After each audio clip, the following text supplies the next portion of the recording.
I'm Dakota, and today we are going to be doing the summary for part 2 of the poem Trifles by Susan Glaspell.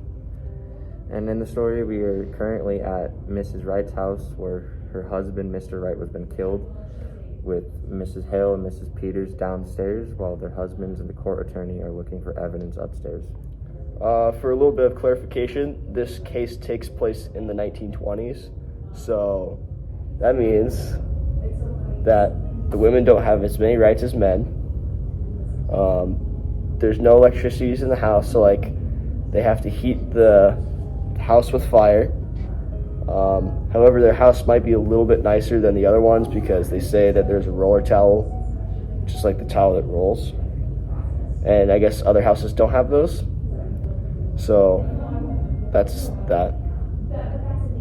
All right, let's start at the beginning. As the men are investigating the murder of Mr. Wright, their husbands, Mrs. Peters and Mrs. Hale, are sitting downstairs and discussing Mrs. Wright, kind of reminiscing about her past.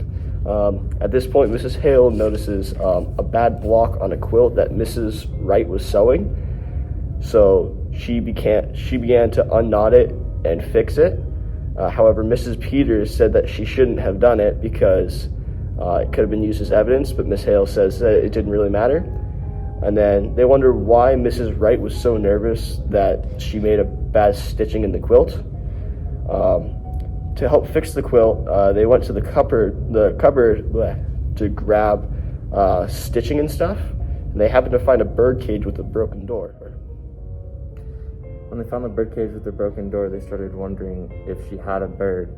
And Miss Peters brings up, does she have a cat get it or something? And Miss Hale goes, no, there's no way a cat could have got it because they were superstitious and didn't like cats. And then tells a story about how her cat had gotten into Mrs. Wright's room and she got really upset about it and made Miss Hale take the cat out of the house. Here, Mrs. Peters said that she was glad that Mrs. Hale was there. And then Mrs. Hale says that she wished she visited Mrs. Foster, also known as, Mrs. Wright, also known as Minnie Foster, a little bit more, but she didn't because it wasn't too happy at the house. She also reveals Minnie Foster, aka Mrs. Wright, was lonely and only had Mr. Wright when they were married.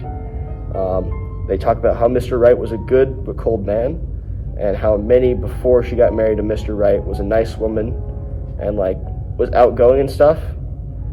So after they find the sewing box to fix the quilt, inside the box was a dead bird with its neck twisted.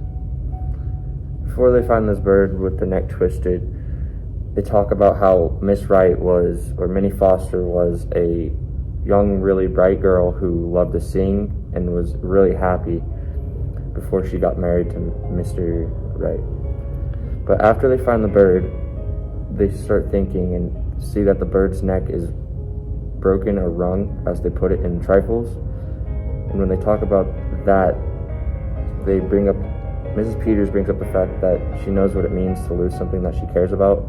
She watched a young boy when she was a little girl kill her cat with a hatchet, and then lost one of her children who was 2 years old. Through that, they start to think that Mrs. Wright had killed her husband the same way he killed her bird. So while they're discussing all of this, their husbands who were investigating the murder come back into the house, and they decide to hide the box, hiding the evidence.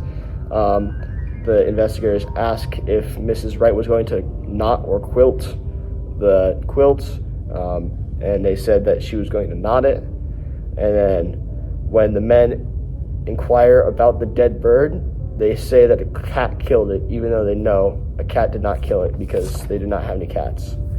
At this point, the men went back upstairs to try to find more evidence, and then the women finally pieced together that Mrs. Wright killed Mr. Wright because he killed the bird.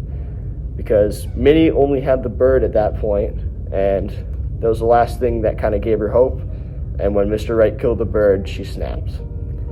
They also reference how Mr. Wright not only took the bird's singing ability away, but also took his wife's singing ability away when they got married. Okay, so when they realized that Minnie Foster killed Mr. Wright, Mrs. Peters said that they should tell the men because law has to punish crime.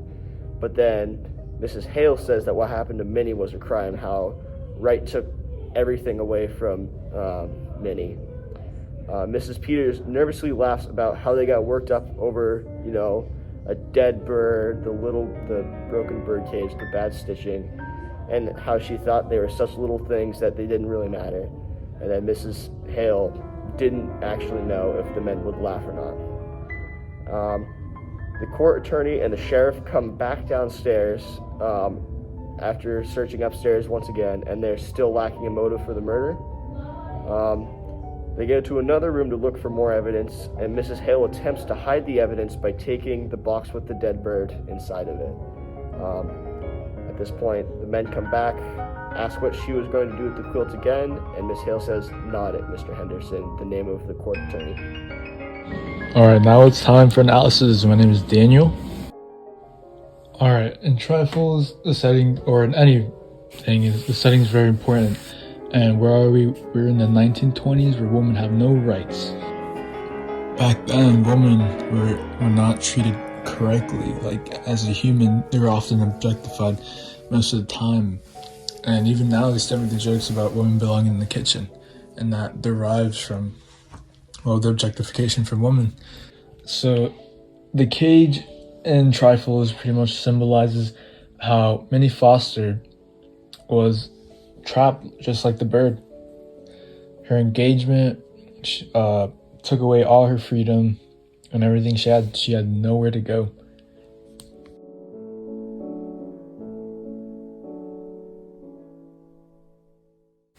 Pretty much, I think the quote kind of signifies how the women kind of sympathize with each other because they have no one else.